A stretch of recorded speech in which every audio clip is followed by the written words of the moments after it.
Alright, how do we solve this question. Question में आपसे पूछा गया था spin only magnetic moment value of square planar complex platinum is in Bohr magneton. ठीक है, तो आपसे पूछा गया है spin only magnetic moment mu n into n plus two होता है Bohr magneton. This is the formula. N क्या है? Number of unpaired electrons. तो हमें देखना है कि अनपेयर्ड इलेक्ट्रॉन कहाँ है। तो प्लेटिनम की बात करते हैं। यहाँ पे तो अनपेयर्ड इलेक्ट्रॉन है नहीं लिगेंड्स में।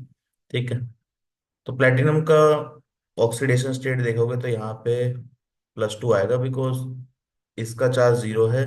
This is also neutral ligand, chlorine -1 and this is also -1, तो this should be plus two neutrality maintain करने के लिए। ठीक है, तो प्लेटिनम प्लस टू देखना है आपको। प्लेटिनम प्लस टू का इलेक्ट्रॉनिक कॉन्फ़िगरेशन देखेंगे तो ये D8 कॉन्फ़िगरेशन आता है डी में। ठीक है, प्लेटिनम का अगर आप पूरा लिखना चाहें तो it is noble gas 4F14 5D9 and then you have 6S1। ठीक है, तो एस से एक इलेक्ट्रॉन और डी से एक इलेक्ट्रॉन चला गया, तो you have D8 configuration. Now यहाँ पे लिगेंड कौन से हैं? तो लिगेंड स्ट्रॉन्ग फील्ड लिगेंड है या वीक फील्ड लिगेंड है? तो देखो यहाँ पे स्ट्रॉन्ग फील्ड और वीक फील्ड का कोई मीनिंग नहीं है लिगेंड का। वाई? 3D सीरीज में स्ट्रॉन्ग फील्ड वीक फील्ड होता है, लेकिन 3D के बाद वाली जो सीरीज है, 4D ट्रांजिशन सीरीज, 5D, उसके बाद वाले भी हैं जो, यहाँ पर जेड इफेक्टिव की वैल्यू जो है वो काफी ज्यादा होती है। तो उसकी वजह से आपका जो स्प्लिटिंग एनर्जी है, क्रिस्टल स्प्लिटिंग एनर्जी, वो बढ़ जाती है। तो आपकी जो स्प्लिटिंग एनर्जी है, that always and up more than pairing energy, जो कि किसकी कंडीशन है? स्ट्रॉन्ग फील्ड लिगेंड की। तो all ligands behaves like strong field ligand. अब ये लिगेंड का कुछ खास बात नहीं है, ये मेटल की प्रॉपर्टी है कि जेड इफेक्टिव ज्यादा है तो डेल्टा बढ़ जाता है, क्रिस्टल की स्प्लिटिंग एनर्जी बढ़ जाती है।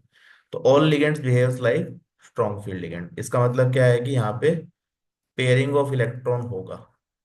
सारे कोई भी लिगेंड हो, सब में ही पेयरिंग होगा मेटल में। तो pairing of electron will happen. ठीक है, तो स्ट्रॉन्ग फील्ड और वीक फील्ड का जो कॉन्सेप्ट है वो 3D सीरीज के लिए ही ज्यादा वर्केबल है। उसके बाद सारे ही पेयरिंग करवाते हैं, सब में स्ट्रॉन्ग फील्ड की तरह बिहेव करते हैं सारे elements, because of this high Z effective value. ठीक है, तो प्लेटिनम टू कोऑर्डिनेशन नंबर कितना है? कोऑर्डिनेशन नंबर है 4। ठीक है, कोऑर्डिनेशन नंबर 4। तो we need 4 orbitals. Square planar complex दे भी रखा है, तो DsP2 हाइब्रिडेशन वैसे भी गिवन है, बट लेट्स चेक। ठीक है, D8 configuration 1 2 3 4 5, this is D, then you have S, then you have P। तो 1 2 3 4 5 6 7 एंड 8, अभी ये एक नॉर्मल कॉन्फ़िगरेशन है।